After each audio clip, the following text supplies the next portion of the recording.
নমস্কার, ব্রেকিং নিউজে স্বাগত। পশ্চিমবঙ্গের কৃষি নীতিতে এবার আসতে চলেছে এক বিশাল রদবদল। আসুন বিস্তারিত জেনে নেই। আজকের হেডলাইন্স: কৃষক বন্ধু প্রকল্পে বিরাট পরিবর্তন, শস্য বীমা যাচ্ছে কেন্দ্রের হাতে, আর সার বণ্টনে কড়া নজরদারি। শুরুতেই সবচেয়ে বড় খবর, রাজ্যের জনপ্রিয় কৃষক বন্ধু আর্থিক সহায়তা প্রকল্পে এবার বড়সড় বদলের প্রস্তাব আনা হয়েছে।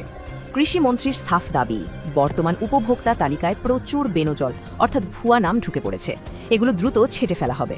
পরিকল্পনা একেবারে স্পষ্ট।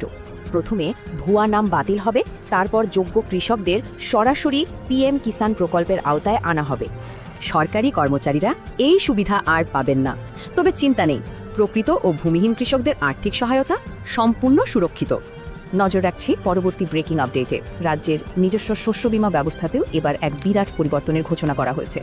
মন্ত্রী জানিয়েছেন, রাজ্য স্তরের এই শস্য বীমা প্রকল্পকে এবার সরাসরি কেন্দ্রীয় প্রধানমন্ত্রী ফসল বীমা যোজনার সাথে যুক্ত করা হবে।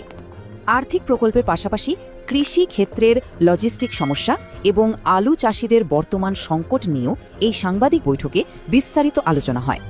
প্রশাসনের কড়া বার্তা, সঠিক সময়ে সার্টিফাইড বীজ দিতেই হবে, আর সারের কালোবাজারি কোনোভাবেই বরদাস্ত করা হবে না।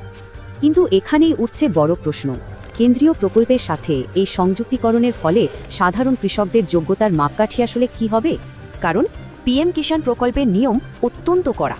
2019 সালের আগের জমির রেকর্ড থাকা বাধ্যতামূলক, আর পরিবার পিছু সুবিধাও মাত্র একজনের।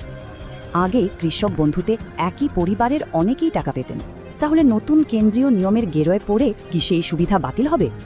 রাজ্যের কৃষি দপ্তর এখনও কোনো সরকারি বিজ্ঞপ্তি জারি করেনি, তাই এই কঠিন নিয়মগুলো শিথিল হবে কিনা তা নিয়ে ধোঁয়াশা। যতক্ষণ না সরকারি নির্দেশিকা আসছে, প্রশ্নটা থেকেই যাচ্ছে, এই বিপুল নীতিবদল সাধারণ কৃষকের রুটি রুচিতে ঠিক কতটা কোপ ফেলবে।